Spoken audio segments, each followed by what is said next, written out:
Welcome to Tej education. मित्रों, मध्य प्रदेश शिक्षक पात्रता परीक्षा को टारगेट करते हुए हम आपको सिलेबस के अनुसार पर्यावरण और बाल विकास विषय के प्रश्न उपलब्ध करा रहे हैं। आज हम आपको बाल विकास विषय के चिंतन टॉपिक के महत्वपूर्ण 20 प्रश्न उपलब्ध कराने जा रहे हैं। ऐसे प्रश्न मित्रों, अगर आपने ये नहीं किए तो सिलेक्शन आप भूल जाइएगा। अगर चिंतन टॉपिक से अगर कोई प्रश्न आएगा तो हमारे द्वारा उपलब्ध कराए जा रहे प्रश्नों में से बाहर नहीं जाएगा। ये पहला भाग है चिंतन टॉपिक का। सबसे पहला प्रश्न है कि निम्न में से कौन चिंतन में अत्यावश्यक रूप से सम्मिलित नहीं होता है? भाषा, संप्रत्यय, प्रतिमा या फिर प्रतीक। इसका सही जवाब है मित्रों कि चिंतन में अत्यावश्यक रूप से सम्मिलित नहीं होता है भाषा, बल्कि अगर आप चिंतन करते हैं तो मोस्ट इम्पोर्टेंट है संप्रत्यय, प्रतिमा और प्रतीक। अगला प्रश्न है कि स्वली चिंतन में अभिव्यक्ति होती है किसकी? स्वली चिंतन में अभिप्रेरणा की अभिव्यक्ति होती है, या भाषा की, या फिर काल्पनिक विचार और इच्छाओं की, या फिर वास्तविक स्थिति की। तो दोस्तों, स्वली चिंतन में अभिव्यक्ति होती है किसकी? काल्पनिक विचार और इच्छाओं की। ऑप्शन सी इसका सही जवाब है। आप साथ ही साथ कमेंट करते जा रहे होंगे, उम्मीद करता हूँ। अगला प्रश्न है कि निम्नलिखित में से कौन यथार्थवादी चिंतन का उदाहरण नहीं है? तो यथार्थवादी चिंतन का उदाहरण नहीं है अभिसारी चिंतन, सृजनात्मक चिंतन, स्वली चिंतन या फिर आलोचनात्मक चिंतन। तो मित्रों, यथार्थवादी चिंतन का उदाहरण नहीं है स्वली चिंतन। इसके अलावा अभिसारी चिंतन, सृजनात्मक चिंतन और आलोचनात्मक चिंतन, ये तीनों ही यथार्थवादी चिंतन के उदाहरण हैं।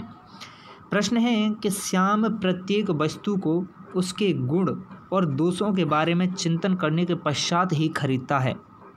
ये किसका उदाहरण है? अपसारी चिंतन का, जटिल चिंतन का, स्वली चिंतन का या फिर आलोचनात्मक चिंतन का।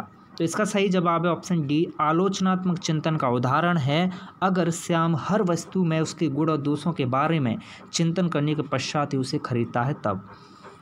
प्रश्न है कि यदि राम से कहा जाए कि 10 में से 4 घटाने पर क्या उत्तर आएगा? राम इस समस्या को हल करने के लिए चिंतन का सहारा लेता है। उपयुक्त उदाहरण में निहित चिंतन का उदाहरण कौन सा है? भाई, अगर कोई भी व्यक्ति अगर इतना सोचता है कि 10 में से 4 घटाने का अगर वो उत्तर दे रहा है तो बड़ा चिंतन कर रहा है, तो इसका अर्थ है भाई कि यहाँ पर कौन सा अभिसारी चिंतन है।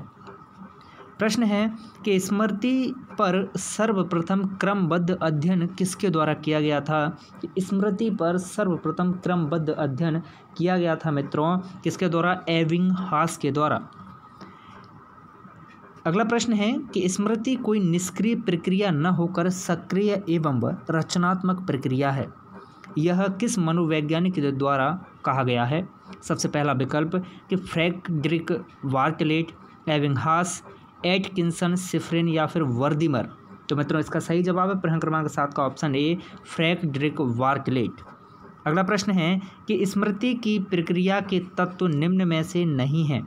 तो भाई, स्मृति की प्रक्रिया के तत्व नहीं है इनमें से कौन? उत्पादन, इसके अलावा कूट संकेतन, भंडारण और पुनरुद्धार और पुनर्प्राप्ति स्मृति की प्रक्रिया के तत्वों में शामिल है।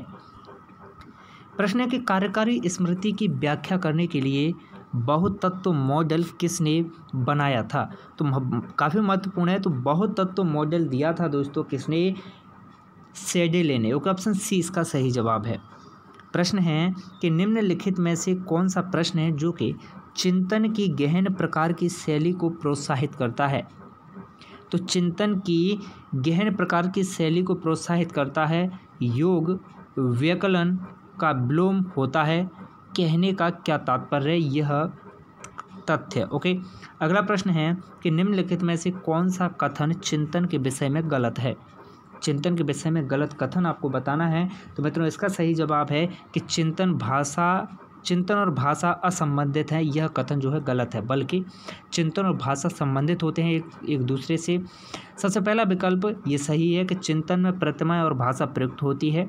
चिंतन एक प्रकार की सूचना प्रक्रिया है। चिंतन संज्ञानात्मक प्रक्रिया का समुच्चय या फिर सेट होता है। प्रश्न है कि एक समस्या को मूल एवं अपसारी समाधानों के साथ करने की योग्यता निम्नलिखित में से किसकी एक प्राथमिक विशेषता है? सबसे पहला विकल्प कि अधिगम असक्ता वाले बच्चों की, अकेंद्रित बच्चों की, क्षतिग्रस्त बच्चों की, सृजनात्मक बच्चों की। तो मित्रों इसका सही जवाब है ऑप्शन डी, सृजनात्मक बच्चों की। प्रश्न है कि किसके अनुसार बच्चों के चिंतन के बारे में सामाजिक प्रक्रियाओं तथा सांस्कृतिक संदर्भ में प्रभाव को समझना आवश्यक होता है। इसका सही जवाब है ऑप्शन सी, लेव वाइगोत्स्की।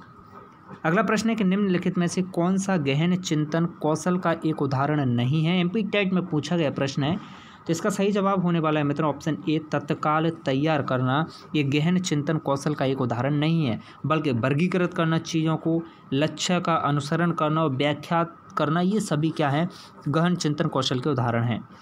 प्रश्न है कि हमारी स्मृति का कौन सा हिस्सा है जो हमारे जीवन में घटित घटनाओं का भंडार है।